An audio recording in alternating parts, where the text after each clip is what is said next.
Hello everyone, Assalamu alaikum, Namaste, Sat Shri Akal. Welcome back to you on YouTube channel. This is me Saima Pirzada and you are watching Saima Pirzada Reaction channel. कैसे हैं आप लोग? आज हम देखने वाले हैं video और ये वीडियो होने वाला है भारत पाकिस्तान तुर्की से रिलेटेड वीडियो। जैसे कि आपको पता है कि गंदम जो कि अनाज भारत से जो है वो डिफरेंट कंट्रीज में एक्सपोर्ट किया जाता है और उससे जो है वो काफ़ी अच्छा खासा मुआवजा अर्न करता है भारत। तो भाई अचानक से ये क्या न्यूज़ निकल कर आ रही है, उनसे रिलेटेड बहुत ही ज़बरदस्त वीडियो होने वाला है और ये अपडेट जानेंगे कि इस वीडियो में कि भाई तुर्की का पाकिस्तान का और जो है वो क्या मतलब कि फ़ायदा कराया है भारत का या नुकसान कराया है। तो let's start the video. Original video का लिंक आपको डिस्क्रिप्शन में मिल जाएगा, सो आप वहां से ओरिजिनल वीडियो भी देख सकते हैं। So let's start the video. नमस्कार दोस्तों, स्वागत है आपका हिंदी नॉलेज शो में। तो दोस्तों, आप सभी लोग जानते हैं कि इस समय पाकिस्तान का सबसे बड़ा सिपह सालार है तुर्की और तुर्की के राष्ट्रपति अर्दोगान इस समय सबसे बड़े हिमायती हैं पाकिस्तान के। और आप सभी जानते हैं एक हफ्ते पहले की घटना को, जब तुर्की और तुर्की के राष्ट्रपति ने भारत की छवि धूमिल करने की कोशिश करी, भारत को बदनाम करने की कोशिश करी और भारत का व्यापार गिराने की कोशिश करी। दरअसल जिन्हें नहीं पता उन्हें बता दूं कि अब से एक हफ्ता पहले तुर्की ने भारत के सामने हाथ जोड़कर रिक्वेस्ट करी कि जी हमारे यहाँ पर खाने पीने की बहुत कमी है, आप हमें थोड़ा सा अनाज दे दीजिए, हमें रूस यूक्रेन से अनाज नहीं मिल रहा है। भारत ने कहा कि चलिए कोई नहीं, भले ही हमारा एक दुश्मन देश है लेकिन भूखे की हमेशा मदद करनी चाहिए। और इसीलिए भारत ने साफ मन से करीबन 50,000 टन गेहूं तुर्की भेज दिया। लेकिन तुर्की की मंशा कुछ और ही थी। जैसे ही भारतीय गेहूं तुर्की के पोर्ट पर पहुंचा तो इन्होंने भारतीय अनाज लेने से मना कर दिया। कहने लगे कि इसमें तो बैक्टीरिया है, भारतीय अनाज तो खराब है, इसमें शिगेला नाम की बीमारी हो सकती है, और भारत का अनाज वापस भिजवा दिया।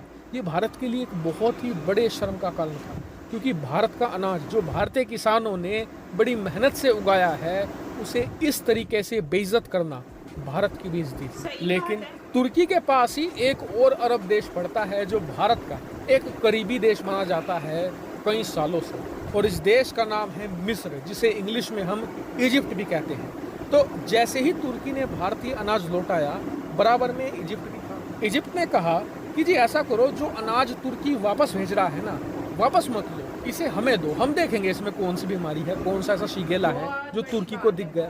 भारत ने कहा कि चलिए कोई बात नहीं, आप लेके देख लो।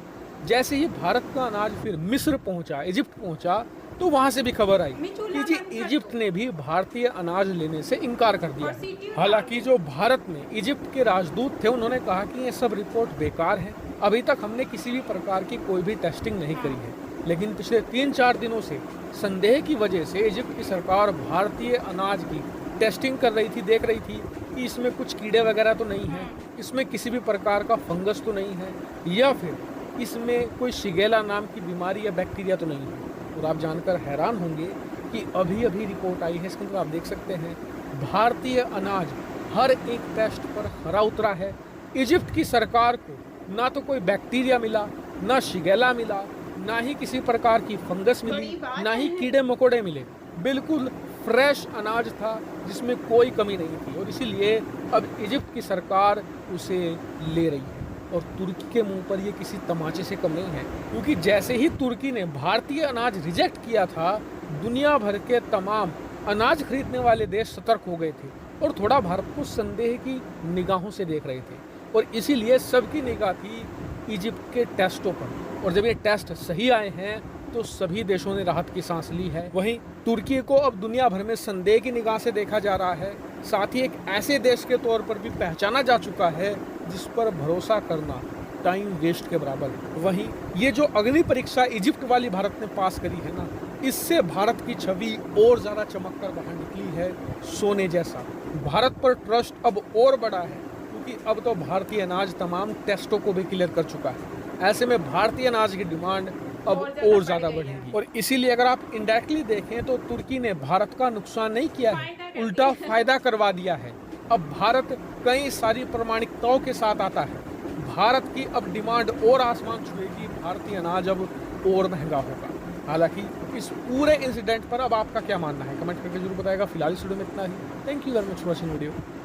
बहुत बड़ी बात है कि तुर्की ने मना कर दिया कि भाई हमने जो है वो अनाज लेना ही नहीं है, वीट लेना ही नहीं है, जबकि भारत ने जो है वो वाकई में यार ये शर्म की बात थी कि भारत के लिए कि यार देखो इतनी मेहनत से ये गंदम उगाई जाती है, काश्तकारी होती है और हमारे किसान इतनी मेहनत से काम करते हैं और फिर एक इंटरनेशनल लेवल पर हमारी मार्केट इतनी डाउन हो जाती है और फिर उससे जो है वो कस्टमर भी उससे डाउन होते हैं। लेकिन फिर मिस्र ने जब बीच में टांग अड़ाई और उन्होंने कहा कि नहीं भाई हम खरीदेंगे, हम देखेंगे इसमें कौन से बैक्टीरिया और वायरस वगैरह है तो हमें आइडिया तो हो, तो खैर उन्होंने खरीदा तो उन्होंने कहा तो ऐसा तो कुछ है ही नहीं। तो इससे ये बात साबित होती है कि भाई तुर्की ने कोशिश की थी कि भारत की डिमांड डाउन हो जाए और शायद यही रीज़न है कि भारत जो है वो तुर्की को नहीं अब कोई भी चीज़ देता या उनसे इस तरह का कोई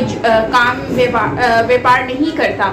लेकिन जो है वो नो डाउट मिस्र ने भारत का नाम ऊंचा भी किया है और उनका एक बार दोबारा से मार्केट में नाम जो है वो ट्रस्टेबल बनाया है प्रोडक्ट के हिसाब से, चीज़ों के हिसाब से।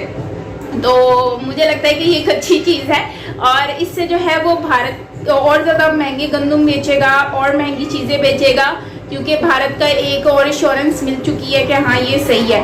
तो खैर आपको क्या कहना है इसके बारे में ज़रूर शेयर करो मुझसे कमेंट सेक्शन में। और अभी रिसेंटली अफगानिस्तान में भी गंदम गई थी, पाकिस्तान में भी कह रहे हैं जा रही है, तुर्की में भी जा रही है, कुवैत कतर वगैरह में भी मैंने सुना था कि वो जाती है। तो इससे बहुत ज़्यादा फ़ायदा होगा यकीनन। लेकिन वही बात है कि जब कीड़े वाली बात आई तो फिर उससे तो बहुत ही अभी रिसेंटली जब आपको पता है कि पाकिस्तान में भी जब अफगानिस्तान में गंदम भेजी गई थी तो उसके ऊपर भी बड़ी बातें हुई थी कि इसमें कीड़े हैं, इसमें ये, तो किससे कितना नाम खराब हुआ था पाकिस्तान का, उस पर मजाक भी बना था, मीम्स भी बने थे, मतलब कि काफ़ी चीज़ें हमें देखने को मिली थी। तो सेम वैसी ही चीज़ें अभी भी हमें देखने को मिल रही हैं।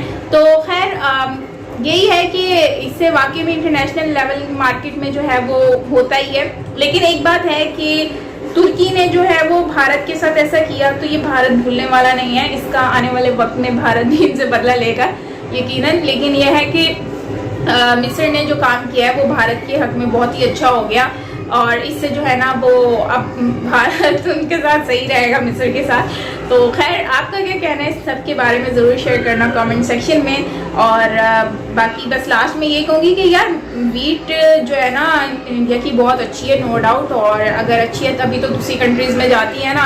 ऐसी बात तो नहीं है कि अगर कीड़ों वाली उन्होंने देनी होती तो आज सोचो कि उन लोगों के फिर कस्टमर कैसे वो ख़राब थोड़ी ना करेंगे इंटरनेशनल लेवल पर, वो भी आप सेल कर रहे हो तो कोई ऐसी चीज़ तो नहीं सेल करोगे। और मुझे लगता है इंटरनेशनल लेवल पर जब आप कोई चीज़ एक्सपोर्ट कर रहे होते हो तो फिर आप एक अच्छी चीज़ एक्सपोर्ट करते हो ताकि आपके कस्टमर और अच्छे बने, क्योंकि आपको उससे पैसे अच्छे मिलते हैं, है ना। पैसे अच्छे मिलते हैं तो आप कस्टमर कैसे ख़राब करोगे जहाँ पर आपको इतने अच्छे पैसे वगैरह सब कुछ मिल रहा है। तो खैर आपका क्या कहना है कॉमेंट सेक्शन में बताना। मिलते हैं नेक्स्ट वीडियो के साथ, अपना बहुत सारा ख्याल रखिएगा। This is me Saima Pirzada, till then take care, bye bye.